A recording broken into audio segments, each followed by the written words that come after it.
Kerry, Alex, thank you very much for sitting down with us, and congratulations on the roles. You in Howzat, which I believe is a couple of months ago, you sort of put it all together and now get to see the end product? Yeah, hopefully we get to see it. Excellent. Yeah, well, hopefully. I mean, what is your take on watching yourselves on screen? Because it's always one of those, everyone has a different role.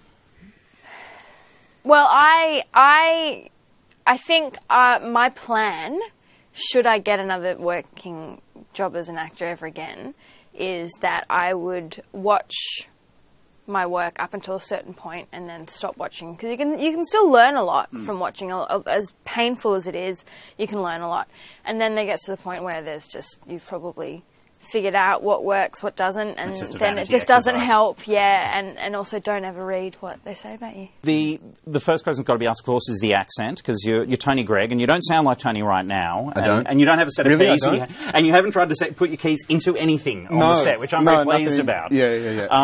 What was it like trying to take on both the character and the voice?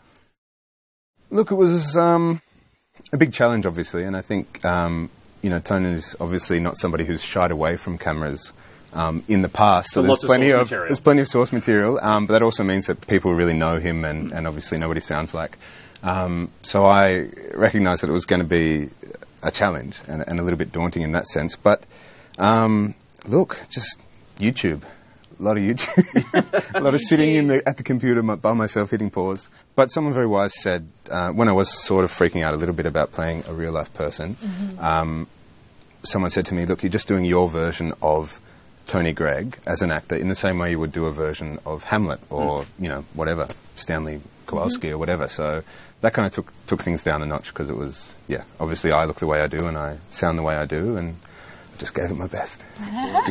And is there a lot of Delvene on YouTube? Were you able to find a lot of source material for that? Yeah, surprisingly a lot. I mean, majority of it's the Hogan show, so that's a little bit hard, because she is playing a character in that, and she's usually playing the ditzy sort of character, so it's hard to differentiate sort of what she sounded like. So have you had a chance to meet Delvene either before the shoot or since? I haven't, as yet. I would like to meet her, but... And would you want to meet her after, because they've seen it, so would you feel that sense of, what did you think of, me? Oh my God. I think it would be extremely awkward. I think it would be a little, it would be a bit daunting, wouldn't it? It's awkward. It's like, I'm so sorry if I did anything that offended you or wore anything, or, Oh, I hadn't thought about that. Wore anything that offended you? Because Delvene would be far more concerned. With Tony, I suspect it was far more, this was when he was wearing cricket whites, and this is when he was wearing the English uniform. So. Tony was a pretty stylish guy. It's true. He was a man of the people, and he got pretty dressed up for a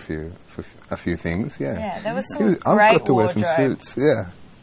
And I wasn't aware how much of the history he was involved in, and how much he sort of became a pariah in England for a while there. Yeah. Did that surprise you? Yeah, I mean, I was surprised at the stakes and kind of felt like I had to, be honest in kind of representing that as well. Tony did put a lot on the line to chase up this World Series cricket thing, and he did get kind of terribly vilified and almost like...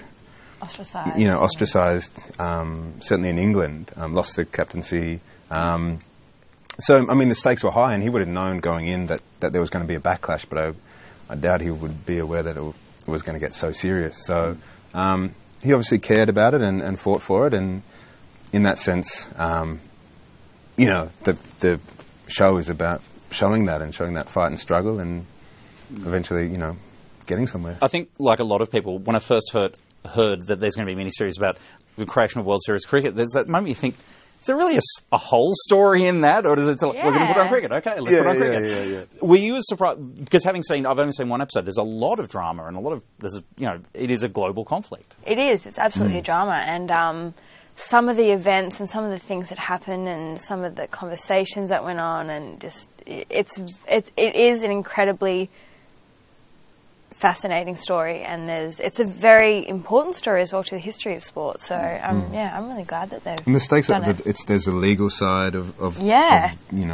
was international and scandal.